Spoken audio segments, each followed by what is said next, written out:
Oi pessoal, Felipe Castelo Branco de novo. Hoje rapidamente vou colocar um videozinho que eu acabei de ver, fiquei bem impressionado. É uma entrevista ao General Heleno, foi feita nesses dias, não é? E eu fiquei muito impressionado com a cabeça aberta do general e como ele está pesquisando coisas muito interessantes. Eu queria colocar para vocês aqui. Só queria dar um detalhezinho quando o repórter do SBT pergunta sobre o aquecimento global, porque existe o ministro das Relações Exteriores, esse novo nomeado pelo presidente eleito Bolsonaro, que fala, não é, contesta essa situação do aquecimento global antropogênico e tal, pá. E o jornalista está lá, claro, né, a mídia toda, né, essa mídia chapa branca que a gente conhece muito bem, né, perguntando, não, para o general Heleno, não, mas isso é um consenso entre os cientistas, 90% dos cientistas. E o general Heleno fala coisas muito interessantes, observe no que ele está falando e depois no que ele fala uma coisinha muito interessante, presta atenção, vou deixar de surpresa aqui, mas só um detalhe, não é consenso, infelizmente o general Heleno não tinha em suas mãos as informações detalhadas para dar um contraponto aí para a pergunta do jornalista, mas não é consenso isso daí, afirmar que 90% dos cientistas no mundo são a favor dessa teoria do aquecimento global, que não sei o que, isso aí é uma mentira monstruosa construída pela mídia, aí, chapa branca, fake news, não é? Colocando esse modelo que não corresponde à realidade, é o contrário, inclusive estamos vendo um inverno brutal que está se desenhando aí no hemisfério norte, nevando para todo quanto é canto, uns frios absurdos já, a gente já está assistindo isso, vai ser o contrário, está chegando uma mini era glacial, tá certo? Mas prestem atenção no videozinho, depois coloquei mais um vídeo só para lembrar do nosso documentário da Terra Convexa, tá certo? Acho que tem gente que está assistindo os nossos vídeos, que estão assistindo nossos documentários, isso aí, um abraço. Queria fazer uma pergunta retomando o ponto que a gente encerrou o bloco passado, que é o novo ministro das Relações Exteriores, Ernesto Araújo. O senhor concorda com ele quando ele diz que o aquecimento global é algo inexistente ou alvo de uma criação marxista ou coisa parecida que ele falou? Eu não tenho base científica para concordar ou discordar. Já li muita coisa sobre o assunto, é um assunto extremamente polêmico. Há interesses muito grandes por trás dessa história de aquecimento global. Eu já li cientistas renomados dizerem a mesma coisa que você está dizendo que ele diz. E já vi... General, 90% dos cientistas, no mínimo, uma conta de padaria minha aqui, mas a ampla maioria, quase um consenso na comunidade científica de que sim, há aquecimento global. Se há aquecimento global, ele vai reformular. Eu acho que nós somos seres capazes de evoluir num pensamento. Então, se isso for provado, se ele se convencer, ótimo. Se não se convencer, ele está defendendo um ponto de vista que não é só dele, é defendido por outros cientistas. Já houve vários temas científicos no mundo que a grande maioria defendia e depois se convenceram que estavam equivocados, inclusive da Terra ser redonda.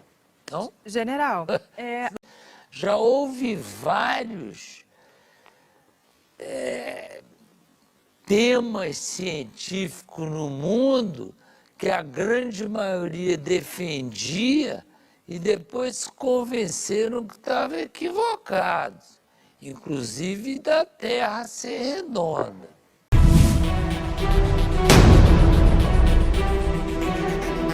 Para você, qual é o formato da Terra?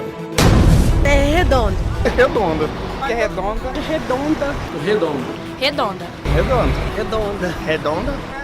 A partir do que eu aprendi, até hoje, foi o que a gente aprendeu desde criança. Porque meus professores me ensinaram. O que eu aprendi na escola foi assim. A gente vê em livro, que eu estudei. Pelas imagens que eu vejo. A maioria dos livros mostra dessa forma. A gente já aprende isso, né, desde pequeno. Daqui a gente não tem dimensão, a gente sabe pelo que a gente estudou na escola, pelo que a gente aprendeu na escola. Mas por que aprendemos desde criança que a Terra é redonda? Para a ciência, a esfericidade da Terra é explicada a partir das seguintes evidências. A primeira são os navios que desaparecem no horizonte. Nós fomos a campo, fomos fazer experimentos, fomos fazer testes. E estes apontaram para justamente o contrário. Inclusive, chegamos a desenvolver uma nova lei da física que prova, sem sombra de dúvida, de maneira inquestionável, física, matematicamente, a planicidade das águas. A segunda evidência é a projeção da sombra da Terra na Lua durante um eclipse lunar.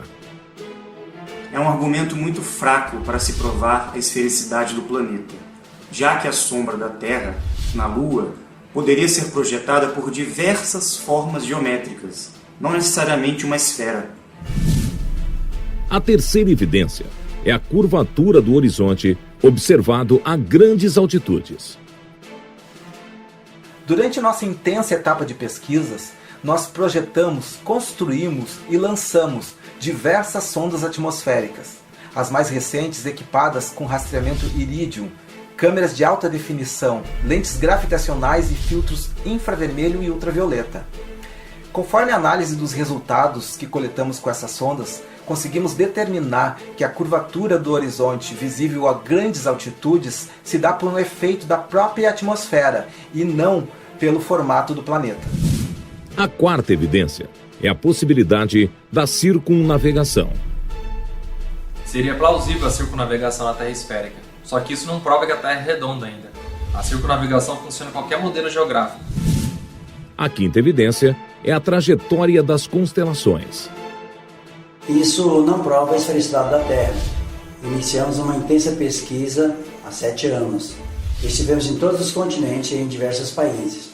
Coletamos dados precisos, principalmente sobre o movimento das estrelas. Identificamos que a trajetória delas é diferente do que a ciência diz. O interessante é que, ao processarmos os dados, conseguimos definir um novo posicionamento dos continentes. E, por tabela, um modelo geográfico diferente do globo atual que conhecemos. A sexta evidência são as fotos da Terra tiradas do espaço. Nós estudamos praticamente todas as fotos que foram disponibilizadas pelas agências espaciais. Conforme o relatório delas próprias, todas as imagens foram geradas através de um processamento de dados de satélite. Ou seja, não existe nenhuma foto real do planeta Terra tirada do espaço, o que torna esse argumento totalmente irrefutável. A sétima evidência é o experimento das varetas, realizado por Eratosthenes. Here's a map of ancient Egypt.